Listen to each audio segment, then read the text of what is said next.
예, 최근 북한의 지뢰 도발에 이어서 어제 포격 도발까지 이어지면서 한반도의 긴장감이 최고조에 이른 상태입니다. 북한 김정은 국방위원회 제1위원장은 북한군의 전시 상태에 진입하라는 명령을 내린 것으로 알려졌는데요. 전옥현 전 국정원 제1차장 그리고 세계 북한센터의 안찬일 소장 그리고 한국국방안보포럼의 양욱 연구위원 나와 있습니다. 안녕하십니까? 예, 안녕하십니까? 자, 이게 정말 큰일이 난 건지 사단이 날 건가 우리 국민들 많이 불안해하고 있습니다. 먼저 북한 김정은이 오늘 오후 5시를 기해서 준전시 상태를 지금 선포한 상황 아니었습니까? 군인들을 완전 무장할 것을 명령을 했다고 하는데 준전시 상태 이게 우리 군에서는 어떻게 좀 받아들여야 하는 상황입니까? 이제 바로 이럴 때는 북한 김정은이가 하는 얘기를 일단은 사실로 받아들이고 이런 최악의 사태에서 정말 유사 상황이 벌어질 수 있다. 네. 이런 아주 전제하에 만반의 준비, 대응, 보복 태세를 갖춰야 된다. 네. 왜냐하면은 지금 김정은이가 나오는 일련의 대남 도발 행태를 쭉 선으로 연결해 놓고 보면 예.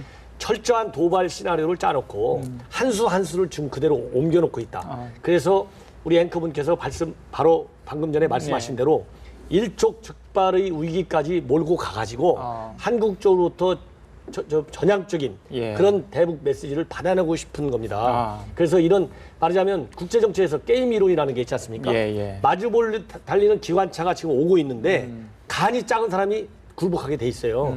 이 간이 작은 기관차가 되기를 바랍니다. 우리 한국 정부가. 그러나 게임 이론에서는 결국은 간이 큰 기관차가 이긴다. 예. 그래서 이런 북한의 사실은 전면전을 각오해서 시나리오를 짠다 하더라도 우리 아침에 한미 연합군이 이런 국지전이 일어날 경우에 대응하겠다는 강력한 응징의 의지를 표명했거든요. 이 말 한마디가 김정은이가 저렇게 나오는 것이 내가 잘못하면 죽을지도 모른다. 이런 울기감을 김정은 스스로가 느낄 것이다. 그래서 위기가 고조된다고 해서 우리 국민들이 불안해할 이유가 하나도 없다. 이럴 때 우리 정부와 한미 연합 전력을 믿고 철저하게 내부 결속을 우리 국민들이 옛날에 그러지 않습니까? 총력 안보 이런 총력 안보 태세를 갖추는 것만이 북한이 이렇게 지금 현재 나오는 위기 저렇게 전쟁 준비까지도 몰고 하는 것이 이거 빨리 보고해야 되겠구나 이런 메시지를 전달해 준다. 이런 거를 말씀드리고 싶습니다. 수장님, 이게 1993년 3월 이후에 처음으로 이 준전시 상태를 선포했다는데 수장님도 이제 북 전방에서 근무를 좀 해보셨잖아요. 그럼 북한군은 어떤 움직임을 보이는 겁니까? 이 준전시 상태라. 네, 준전시 상태 가장 대표적인 사례는 꼭 39년 전 8.18 판문점 도끼 사건 때 준전시 상태 돌입한 적이 있습니다. 그래서 이것은 이제 북한의 전군이 갱도에 진입한다. 그러니까 갱도에 진입한다는 것은 우리의 1차 타격을 막고 재타격하는 그런 의미가 있고 모든 화학무기, 원자 무기로부터 대피하는 1차 보전의 목적이 있습니다. 그래서 지금 아까 뉴스에 나온 바와 같이 북한군이 부대 지금 이동이 시작됐다는 겁니다. 그것은 벌써 후방에 나가 있던 부대가 전선으로 나오면서 동시에 갱도에 진입한다. 이걸 의미하고 있고 특히 여기서 이제 주목해야 될 곳은 김정은이가 올해 신년사에서도 그렇고 누차 올해 2015 통일대전을 공언하지 않았습니까? 물론 이제 말씀하신 대로 북한군에서 우리 대한민국이 침해당한 일은 절대 없겠지만은 김정은이 자기 공언한 사실을 현실에 옮기고 그래서 이번 지뢰 도발은 간단한 도발이 아니라 뭔가 김정은의 2015년에 빅 이벤트로 준비된 자료다. 당중앙 군사위원회 비상 확대 회의가 열렸는데 그 자리에 김영철이가 가장 중심에 앉아 있다는 것은 그 사람이 이번 기획 도발의 장본인이다. 이것을 이제 보여주는 것입니다. 자, 양 의원님, 전방으로 북한군이 화력을 이동 배치했다. 자, 정말 어떤 움직임을 하기 위해서인가 아니면 유력 시위를 하기 위해서입니까? 어떻게 보십니까? 이거는요, 만약에 전쟁을 하려고 하면요, 이미 모든 것들이 다 전진 배치가 된 상태에서 해야지 뭐가 되는 거지. 지금부터 이동한다라고 하는 것은 세상에 전쟁을 하는데 자기 병력이 어디로 보는지 저기다 볼 수 있게 움직이는 게 어디 있습니까? 그러니까 이거는 어떻게 보면 만약에 북한이 진짜 전쟁을 하려고 한다면은 이런 바보 같은 짓이 없습니다. 우리는 이제 여기 위치가 어딘지 다 파악을 할 겁니다. 파악을 하고 나면 우리가 갖고 있는 화력 자산이 훨씬 더 우월하기 때문에 그야말로 나오지도 못하게 다 격파를 할 수가 있는 것이거든요. 그래서 이거는 결국은 김정은이 이런 마치 전쟁이 커다란 전쟁이 일어날 것처럼 우리 국민들에게 겁을 주기 위해서 쇼를 하기 위한 것이다. 뭐냐 하면은 결국은 북한이 원하고자 하는 전략적인 목표가 무엇입니까? 이번 사태에서 대북 확성기 방송, 그러니까 대북 심리전을 못하게 하려는 게 목적 아니겠습니까? 결국 근데 그렇게 못하게 하려고 하면 우리 정부한테 백날 얘기해봐야 안 통하니 그러니 우리 국민들에게 막 이러다 전쟁 나는 거 아니야? 큰일 나는 거 아니야? 라는 공포감을 심어줌으로써 우리 정부에게 확성기 하지 맙시다.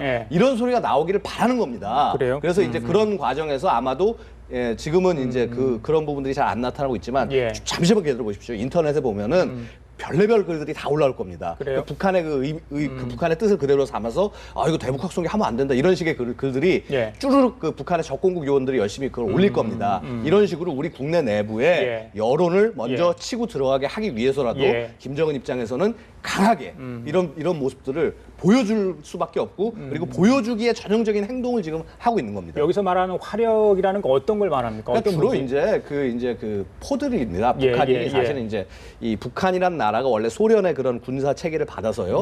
그 원래 야포들이 굉장히 많이 중점적으로 돼 있습니다. 그러다 보니까 이제 굉장히 많은 종류의 포가 있는데요. 122mm 자주포, 130mm 자주포 그 이외에도 이제 방사포 등 다양한 그런 포들을 소위 말해서 이제 전진 배치를 해놓고 나서 아마 이제 좀 있으면 이런 그 발언도 할 수 있습니다. 우리 예전에 서울 불바다 발언이 나가지고 굉장히 한번 발칵 뒤집힌 적이 있는데 비슷한 류의 발언을 하면서 앞으로 그 이 국민에 대해서 이 위협하는 수준을 강도를 굉장히 높여갈 겁니다.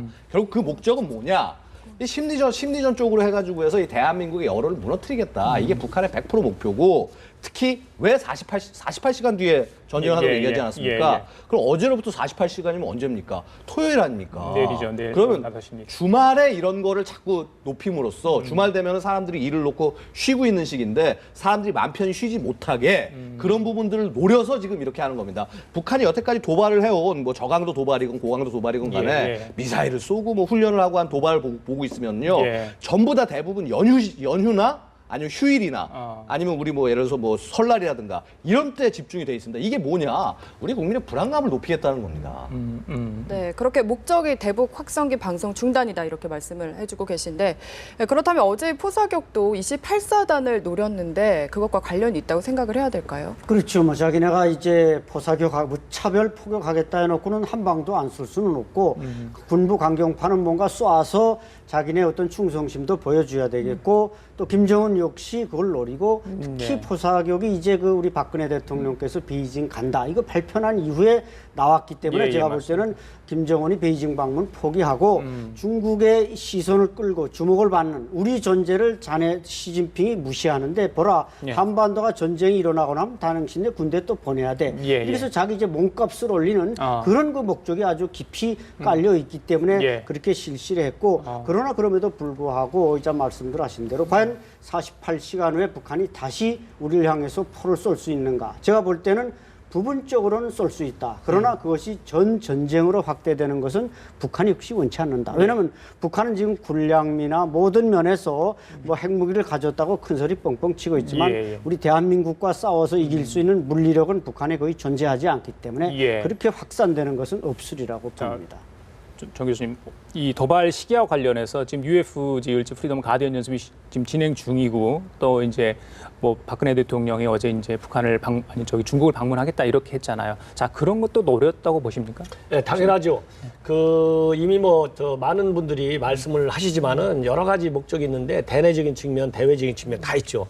그 중에 이제 대내적인 측면은 김정은이가 지금 집권 3년 차로 들어섰는 4년 차임에도 불구하고 북한 주민들한테 뭘 보여줄 수 있는 제대로 된 실적이 하나도 없습니다. 그런데 김정은 체제는 또 안정이 안 돼 있어요. 우사 작업도 한계에 부딪혔고 이러다 보니까 나름대로는 굉장히 초조하다, 불안하다 이런 심리 상태에 빠져 있다. 더군다나 김정은이는 비정상적인 사람 아닙니까? 그렇기 때문에 굉장히 불안과 초조한데 이 불안과 초조를 달랠 수 있는 거 한순간에 무슨 실적을 쌓을 수가 없지 않습니까? 이 북한이 실적을 쌓으려면 남한으로부터 돈이 들어와야 돼요. 지금 북한은 비자금도 안 들어옵니다. 별로. 그렇기 때문에 불법 회계를 통한 이런 달러 획득도 쉽지가 않고 유엔 제재 때문에 그러다 보니까 비자금이 한국으로부터 넘어오게 해야 되는데 이걸 가로막고 있는 게 오이사 제재 조치예요. 근데 이게 안 되지 않습니까? 그렇기 때문에 이런 남한으로부터 돈이 흘려 들어와가지고 김정은 체제를 빨리 만들어야 되는데 안 되기 때문에 불안한 심리가 있다. 그래서 도발에 의존하는 거가 이유고 두 번째로 지금 말씀하신 대로 우리가 이제 한미 이런 연합 전력이 갈수록 굉장히 강해집니다. 전작권 전환도 연기가 됐고 여러 가지 이제 우리 한미 연합 대응 능력이 굉장히 커지고 있어요. 이런 훈련도 북한이 그렇게 하지 말라 해도 오히려 더 강도 높고 이번 훈련 같은 경우는 예전에 덜 중시했던 생화학 무기에 대한 어떤 반격 훈련, 응징, 보복 이런 거에 또 초점이 맞춰지는 걸 이렇게 좀 공개까지 되고 그러다 보니까 이 북한이 생각하기에 갈수록 굉장히 어려워지는 거예요. 그래서 이때 한미 이간도 좀 해야 되겠다. 이렇게 되면 한국과 미국 간에 북한의 도발에 어떻게 대응하나를 두고 강한 차이가 있을 수 있거든요. 그래서 이런 한미 이간도 노리고 또 이제 한중 간에 앞에서 말씀하신 대로 한중 간에는 결속력이 굉장히 강해지고 있습니다. 오히려 우리 대통령이 이제 과거 같은 그런 개념을 빨아들이고 오히려 열병식까지도 당당하게 가야 되는 거 아니냐. 이렇게 여론이 나오고 있다고 하는 거 아니겠습니까? 이러니까 이 김정은이 혼자 시진핑에 가까이 가는 게 아니라 시진핑으로부터 더 배제당하고 국제적인 고립은 또 더 심해지고 이러니까 국제사회에서 김정은이가 잊혀져 가는 거가 김정은 입장에서는 눈 뜨고 볼 수 없는 거죠. 그래서 김정은이의 이목을 집중시켜갖고 한중 간에 이런 이간질도 하고 이런 다목적 이런 카드로 이렇게 무모한 도발을 하고 있고 이렇게 무모한 도발이 일련의 시나리오에서 이루어지는 것은 처음 그런 이 고사총으로 사격했을 때부터 이 일정 수준의 제한전이라도 국지전에도 해보겠다 이런 의지하에 하는 것이다. 이 국지전은 그래서 한미 연합 대응 능력의 한번 시험해 보려고 하는 건데 오늘 아침에 한미 연합 작전 차원에서 응징하겠다 이렇게 나왔거든요. 그렇기 때문에 지금부터는 이제 김정은이가 어떻게 탈출구를 찾느냐, 퇴로를 찾느냐 이런 것도 보다 진지하게 고려할 때가 됐다. 저는 그렇게 봅니다. 그래요. 자. 북한이 우리 군이 제기한 이 대북 심리전이 악랄한 정치 군사적 도발이라며 이 준전시 상태 선포 배경을 밝혔는데요. 조선중앙방송 내용 직접 좀 들어보시겠습니다. 대북 심리전은 본질에 있어서 우리를 겨냥한 노골적인 침략전쟁 행위입니다. 이는 우리 인민이 스스로 선택하고 우리 군대가 목숨으로 지켜가는 우리 사상과 제도를 허물고 우리 정권과 삶의 모든 영역을 찬탈하기 위한 악랄한 정치 군사적 도발입니다. 경애하는 김정은 동지께서는 21일 17시부터 조선인민군 전선태연합 부대들이 불의작전 진입이 가능한 완전 무장한 전시 상태로 이전하며 전선지대의 준전시 상태를 선포함에 대한 조선인민군 최고사령관 명령을 하달하셨습니다. 적들이 48시간 안에 심리 모략 방송을 중지하지 않는 경우 심리전 수단들을 격파 사격하기 위한 군사적 행동과 있을 수 있는 적들의 반사경을 진압하기 위한 지역의 군사작전을 지휘할 지휘관들이 임명되어 해당 전선으로 급파됐습니다. 조선중앙방송 얘기 들었습니다. 강력하게 위협을 하고 있는데 우리 군 끄떡 없습니다. 자, 영 의원님, 포격을 받은 육군단 지역이 진돗개 하나가 발령이 됐는데 진돗개 의미하고 자, 오치코는 이 한미연합 자산으로 알고 있는데 그것도 상향 조정해야 되는 거 아닙니까? 그래서 지금 말씀드리면요. 일단 진돗개는 우리 군이 독자적으로 한미연합이 아니라 우리 군이 독자적으로 발령하는 체계고 그러니까 세 단계가 있습니다. 진돗개 셋, 둘, 하나. 그러니까 셋이 가장 낮은 단계로 그러니까 어떤 긴장은 있지만 실제 도발이 없는 상태고요. 또 둘은 인근 지역에 도발이 있을 때 다른 지역에 발령이 되는 거고 하나는 이 도발이 생긴 지역에 발령이 되는 겁니다. 그래서 이제 어제 예를 들어서 공격을 받은 육군단 지역 안에는 지금 이제 그 진돗개 하나가 발령이 된 상태고요. 자, 그러면 지금 일단 북한군의 움직임이 이상한 움직임이 있으니까 대비를 하고 감시를 해야 될 거 아닙니까? 그래서 한미 연합의 자산들이 북한을 잘 감시하자라고 해서 하는 것이 이제 워치콘입니다. 이 워치콘이 그래서 이건 5단계까지 있습니다. 5단계가 이제 일상적인 상황이고요. 그다음에 4단계는 이제 뭔가 이렇게 계속 좀 감시가 필요한 그런 사안을 얘기하는 거고 3단계는 도발 징후가 있을 때 그다음에 2단계는 제한적으로 뭔가 이제 상황이 발생을 했을 때, 그리고 1단계는 적이 완전히 도발하는 뭐 전쟁 거의 직전 상태를 얘기를 하는 겁니다. 그러면 아마 지금 한 4단계와 4단계에서 3단계 정도의 상향이 되지 않았을까. 일단은 지금 이렇게 추정을 해보고요.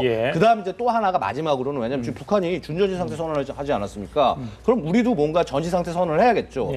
그래서 이제 그때 나오는 게 대포콘입니다. 이건 우리의 그 한미 연합의 방어 태세를 얘기하는 건데, 5단계는 평화 단계입니다. 이거 단계가 5개가 있습니다. 5단계 평화 단계인데 4단계는 이제 군사적인 대립이 있는데 군사적인 충돌은 없는 상황. 근데 대한민국은 언제나 4단계의 상황이 있습니다.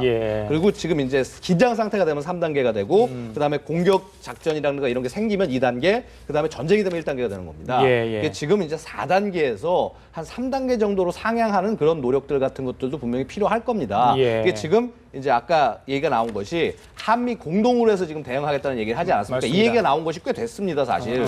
사실 이미 이제 작년 이전부터 그 얘기가 나왔고요. 그래서 이제 그 한미 공동으로 하는 그런 이제 북지 도발 대응 계획이 이제 발동이 되고 이번에 처음으로 발동된 거랍니다. 이번에 최초로 발동이 되는 것입니다. 그래서 이걸 통해서 좀 더 구체적으로 미군 자산들이 동원이 되고요. 아마도 그 지난번 핵실험 때 그 B2 폭격기가 혹은 B52 폭격기가 오면서 김정은이 거의 패닉 상태에 빠졌습니다. 그 막 그 지하 벙커에 숨고 그다음에 막 준전시 상태 얘기하고 그렇게 행동을 했는데 아마도 지금도 이제 그렇게 되지 않을까 이렇게 생각이 됩니다. 그래요. 네, 우리가 좀 철저한 대응 준비를 하고 있는데 어제 이야기를 좀 해보자면은 북한이 1차 도발을 한 후에 우리가 바로 탐지 레이더로 감지를 했습니다. 이렇게 바로 추적이 가능한 건가요? 바로 추정이 가능합니다. 왜냐하면 우리가 지금 이제 이 그 연평도 그 이제 포격 도발 이후로 사실 그때도 감시 레이더가 있습니다. 이제 미제 레이더가 있는데 굉장히 구형이어서 이걸 좀 대체해야겠다. 그래서 일단 스웨덴제를 들여왔고요.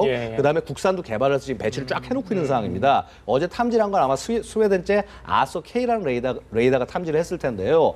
그래서 이 레이더가 어느 정도냐면요. 작년 10월 10일에 왜 총격 도발이 북한 쪽에서 있지 않았습니까? 그 대북 전단을 향해서 이제 총을 쏜 그 고사총 탄환이 우리 영토에 넘어와서 우리가 이제 대응한 그런 사건이 있었는데 그때 그 적의 총격 도발도 감지를 할 정도였습니다. 원래 이게 포탄을 감지하는 레이더인데 총격 도발을 감지를 했었고요. 이번에도 14.5mm 처음에 한 발을 쐈을 때 그 레이더를 이 레이더가 감지를 한 겁니다. 그만큼 아주 그 성능이 우수한 제품이라고 하겠습니다. 그 이후에 뭐 수발을 쏘았잖아요. 곡사포, 평사포라고 합니까?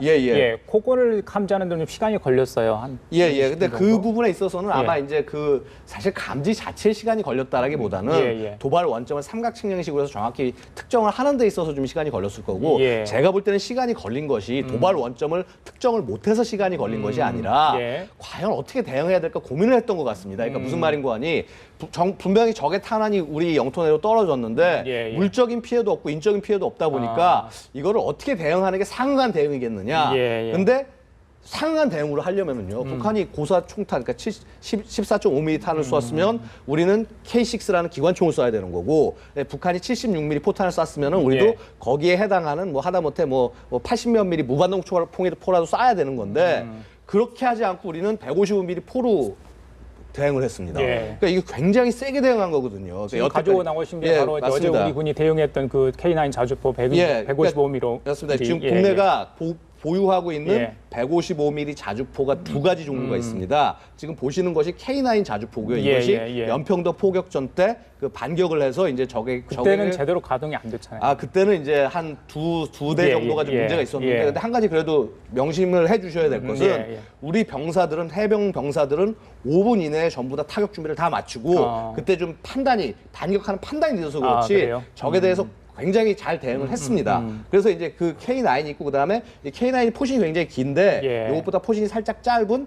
K55라는 자주포도 있습니다. 그게 바로 전 세대인데 성능은 둘 다 거의 굉장히 정밀도는 비슷하지만은 K9 쪽이 조금 더 멀리 쏠 수가 있습니다. 근데 K9이든 아니면 K55든 이걸 가지고 대응을 한 겁니다. 적은 그야말로 사람이 끌고 다녀야 되는 그런 총으로 쐈는데 우리는 자주포를 들고 가서 대응을 한 거죠. 그러니까 북한 입장에서 굉장히 깜짝 놀랐을 겁니다. 그래요, 수장님. 어제 이제 그 곡사포를 한 발 쏘고요, 뭐 직사포를 하겠습니다. 그 수발을 쏘았다는데 뭐 세 발 이야기가 나오는데, 자 북한이 뭐 그 확성기를 타겟으로 잡았다면 제대로 쏘지 않았을까 하는데 제대로 안 맞춘 건지 제가 건만주로 하는지 그 부분도 궁금해요. 네, 제가 볼 어떻게 땐 분명히 말할 수 있는 건 제대로 조준 사격할 수 있었는데 예. 피했다는 것입니다. 지금 14.5mm 고사기관총을 쐈는데 그건 GP에도 있고 GP 밖에도 있고 우리 확성기 방송까지는 약 3km 정도면 또 짧은 데서는 2km 미만으로 얼마든지 명중 사격할 수 있고 평소에 겨누고 있는 게 바로 그 스피커와 GP를 겨누고 항상 십자 조준경 안에 넣어놓고 있습니다. 그럼에도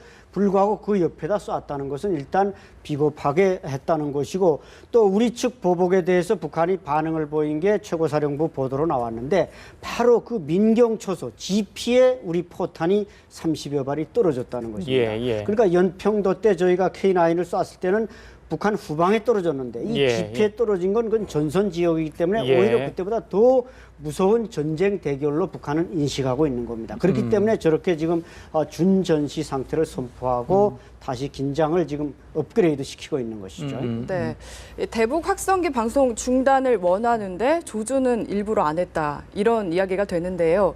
그만큼 중단을 하고 싶지만 좀 군사적인 충돌은 피하고 싶다 이렇게 이해를 해봐야 될까요? 그렇죠. 이제 북한 측에서도 이 한미 연합작전 대 북한군 이런 그 전력 비교는 김정은이가 우리보다 더 잘하고 있습니다. 여기서 잘못 건들면 자기네가 전멸할 수도 있다는 걸 알고 있어요. 그렇기 때문에 지금 아주 정확히 말씀하셨는데 조준 사격 의지가 있으면 왜 저 지난번에 전단 살포한 그게 또 조준 사격하는데 고정돼 있는 확성기 하나 조준 못한다? 그럼 북한군은 그 책임자들 다 처형 나가죠.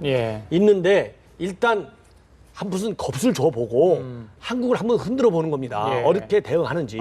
근데 우리가 굉장히 강하게 대응했거든요. 그런데 이때 가만히 있으면 김정은이 지금 홀로서기 선고, 김정은이가 최고 지도자, 한반도에서 유일한 최고의 우상적인 지도자라는 걸 심어줘야 되는데 여기서 물러서면 이게 허언으로 들리면 김정은이 체제가 더 몰락하지 않습니까? 그렇기 때문에 준전시 상태에 돌입하고 저렇게 언제라도 전쟁할 수 있는 뭐 완전 무장에 돌입하라 이렇게 지시를 내리는 것은 그 일관된 연장선상에서 말하자면 우리 한미 연합 전력에 의한 대응이 불가피해 보이는 건 김정은이도 알거든요. 그래서 오히려 전쟁 상태에 직접 조립해갖고 군사적인 전면전으로 가겠다 이런 것보다는 공포심만 조성하고 만약에 한미 연합 전력이 응징해 올 때 피해를 최소화해서 반격을 하겠다는 이런 소극적 의지로 이렇게 봐야지 이걸 직접 전쟁하겠다는 의지를 봐가지고 우리 국민들이 불안에 떨어가지고 김정은이가 노리는 남남 갈등에 빠져든다는가 이렇게 해서는 안 된다. 아침에도 조금 전에도 방송 여기 출연하기 전에 보니까 이 야권에서는 최고위급 회담을 제안해야 된다고 하는데 이거는 정말 잘못된 대응이다. 이거를 만약에 최고위급 회담 우리가 대응하면 김정은이가 뭐겠습니까? 야 우리가 흔들기 잘했어. 바로 남남 갈등 이제서 일어나잖아. 그동안에 뭐하고 있었어? 북한 군부 지도자들 또 다칩니다. 거꾸로. 북한의 속셈에 저희들이 당하는 거는 당하는 정도가 아니라 외국 정부와 외국 전문가들이 비웃죠. 알겠습니다. 이럴 때는 일사불란하게 초당적 지지를 보내야 되고 정부의 강력한 응징에 힘을 보태줘야 됩니다. 알겠습니다. 그래야 야당도 달라지는 것을 김정은이한테 보여줘서 김정은이가 남남 갈등을 일으키는 걸 포기하게 할 수 있는 겁니다. 자, 북한이 이 언론 매체를 통해서 선전전을 지금 강화하고 있습니다. 조선인민군 최고 사령부 긴급 보도라고 해서 조선중앙TV가 보도했는데요. 그 화면 직접 보시겠습니다. 조선인민군 최고 사령부 긴급 보도. 8월 20일 오후 전선 중서부 지역에서는 남조선 괴뢰 군부 호전광들의 엄중한 군사적 도발 행위가 또다시 발생하였다. 괴뢰 군부 호전광들은 아군이 남측으로 포탄 한 발을 발사하였다는 있지도 않는 구실을 내대고 아군 민경 초소들을 목표로 36발의 포탄을 발사하는 분별 없는 망동을 벌이었다. 그중 6발의 포탄은 아군 542, 543 민경 초소 부근에 15발의 포탄은 아군 250, 251 민경 초소 부근에 떨어졌다. 이번 포사격 도발에 의한 아군의 피해는 없었다. 그러나 우리의 신성한 영토 조국보위 초소에 대한 무지막지한 포사격은 추워도 용납할 수 없는 엄중한 군사적 도발이다. 사태의 엄중성은 괴뢰 군부 자체가 아직까지 아군 포병의 발사 원점도 자기 측 지역에 있어야 할 포탄의 락탄 지점도 확인하지 못하고 아군이 발사하였다는 포탄이 고사포탄인지 소총탄인지 로켓포탄인지도 분별하지 못한 상태에서 이러한 군사적 도발을 꺼리낌없이 감행하였다는 데 있다. 어제는 의문의 지뢰 폭발 사건을 구실로 전 전선에서 대북 심리전 방송을 재개하고 오늘은 명백한 근거도 없이 우리 측 지역에 숱한 포탄을 쏘아대고 있는 것이 다름 아닌 괴뢰 군부 호전광들의 분별 없는 도발 광기이다. 조성된 엄중한 사태와 관련하여 20일 밤 조선노동당 중앙군사위원회 비상확대회의가 긴급히 소집된다. 지금 우리는 남조선 괴뢰 국방부가 48시간 안으로 대북 심리전 방송을 중지하고 모든 심리전 수단들을 전면 철거하지 않는다면 강력한 군사적 행동으로 넘어간다는 조선인민군 총참모부의 최후 통첩을 어떻게 대하는가를 예리하게 주시하고 있다. 무모한 도발 광기는 응당한 징벌을 받아야 한다. 남조선 괴뢰 군부 호전광들은 경로한 아군 전선연합부대 장병들의 보복 열기를 똑바로 알고 분별 있게 처신해야 할 것이다. 주체 백사 2015년 8월 20일 조선인민군 최고사령부 긴급 보도 내용 좀 들으셨습니다. 자, 우리 국방부가 북한 총참모부 앞으로 전통문을 발송을 했다고 합니다. 정전협정, 불가침 합의, 정면 위반이라 강력하게 지금 대응을 하고 있는 것 같은데, 자, 안 의원님 방금 보셨죠? 근데 좀 모순된 내용 있는 것 같아요? 지금 보고 있으면은 뭐 도발 원점이 어딘지 뭐 우리 초소에 쐈다. 그러니까 이거 뭐냐면은요. 사실은 자기들이 쐈다는 걸 인정하는 발언이나 마찬가지입니다. 세상에 저렇게 멍청한 발언을 하는 저들이 어디 있습니까? 이게 국가의 국영방송에서 게다가 지금 보면은 이게 말하는 것도 웃긴 게 무모한 도발할게는 처벌을 받을 것이다. 도발 누가 먼저 했으면 자신들이 먼저 한 겁니다. 근데 이게 보고 있으면 이게 역사적인 사실이 역사는 그대로 반복된다는 게 보여지는 것이 6.25 전쟁이 날 때도요. 얘들이 어쨌냐면은 그 이전에 예를 들어서 38선이 있었던 시절에는 38선 경계가 불분명하지 않습니까? 먼저 도발을 합니다. 먼저 도발해서 우리가 반격을 하면은 우리가 공격을 했다 이런 식으로 자꾸 만들어 놓고요. 그 다음에 전쟁을 하기 전에 얘들의 특성은 뭐냐면 대화를 제의하고 화해 분위기를 만들고 그렇습니다. 그다음에 지금도 아까 우리 정 교수님께서 여러 차례 지적을 해주셨지만은 북한이 도발을 하고 뭔가 공격을 하고 할 때는 언제나 사전적으로 조건을 만들었습니다. 무슨 말인가 하니 재래전 능력 자체가 한국보다 엄청나게 떨어집니다. 그런데 만약에 잘못 건드렸다가 벌집을 건드려가지고 이게 팍 터져버리면 자신들도 감당이 안 되니까 이 뭔가 대한민국이 반격을 좀 하는 걸 주저할 수 있는 상황에만 언제나 공격을 하는 겁니다. 그러니까 예를 들어서 뭐 이산상봉을 한다든가 안 그러면은 전번에 그 뭐 3인방 왔다 갔었죠. 그런 시기에 되려 막 보면 막 NLL 쪽 넘어오고 막 뭐 총격 왔다 갔다 하고 그러니까 북한이 도발을 하는 시점은 언제나 자신들이 이렇게 뭔가 이렇게 공격을 해도 크게 보복을 안 당하겠지라고 할 수 있는 그런 정치적인 상황을 노려서 하는 것인데 지금은 전혀 그런 상황이 아닙니다. 지금 북한이 함부로 우리를 공격하려 할 수 없는 상황이기도 하고요. 여기서 더 중요한 것은 우리 정부 자체가 굉장히 강한 의지를 보이면서 그러니까 우리 혼자의 의지뿐만 아니라 국제사회의 의지를 모으는 겁니다. 그러니까 아까도 뭐 중국 방중을 말씀하셨지만은 지금 러시아하고 미국은 반응을 내놨는데 중국은 반응을 안 해놓고 있어요. 그럼 여기 어떻게 해야 되나? 중국이 북한에 대해서 또 러시아는 어떻게 얘기했냐면은 니들 양쪽 다 잘못했다 이렇게 얘기하고 있지 않습니까? 사실 중국이 지금 그렇게 반응할 가능성이 굉장히 높은데 이번에 중국이 어떻게 반응하는지 그 결과를 보고 난 다음에 대통령이 방중을 할 것인지 말 것인지 결정을 해야 된다. 그리고 그런 정도의 메시지를 미리 중국에게 전달을 해서 우리에게 페이버러블한 우리에게 도움이 되는 메시지가 나올 수 있도록 그렇게 하는 사전 공작이 지금 필요한 상황이다. 그래서 이런 부분에서 우리 쪽 외교 당국이 열심히 좀 노력해 주셔야 될 것 같습니다. 네, 그렇군요. 북한이 추가 공격을 하겠다, 지금 전면전으로 가겠다라는 경고를 하면서도 한편으로는 사태를 수습할 수도 있다, 화해 분위기도 조성을 하는 이중적인 태도를 지금 보이고 있거든요. 그렇죠. 마지막으로 저희가 어떻게 좀 대응을 이 상황에서 북한은 해야 지금 될까요? 양동작전, 화공양면 전술을 쓰는데 이것은 지금 상대적 논리면서 또 내재적 논리입니다. 왜냐하면 김정은이 올라서서 지금 인민을 끌고 가려는데 인민이 일어서질 않습니다. 또 북한 주민들 국민들은 평화 피로감에 빠져서 어떻게 보면 전쟁의 유혹을 가지고 있습니다. 그 사람들은 뭔가 변하지 않으니까 전쟁이나 콱 터져라. 이게 북한 인민들의 심정입니다. 그래서 김정은은 지금 이걸 교묘하게 이용해서 이렇게 전쟁 분위기를 조성해가지고 북한 인민들 다 자빠져 있는 북한 인민을 일코 세워가지고 자기 끌고 가겠다. 이런 의지가 있기 때문에 우리가 절대 여기에 말려들지는 말되 이번 기회에 김정은의 버릇을 확실하게 고쳐놓는 뭔가 물리적인 보복의 타격은 확실하게 보여줘야 된다. 교수님 잠깐 짝. 저도 뭐 같은 생각인데요. 이럴 때는 우리가 그 민관의 혼연일체는 물론이거니와 앞에서 말씀드린 대로 여야 간에 초당적인 입장에서 우리의 정부의 대응을 전폭적으로 지지해야 되고 정부 당국에서도 우리 야당에 대해서도 철저하게 이건 북한 도발의 실상에 대해서 실시간으로 상세하게 브리핑을 해줘야 된다.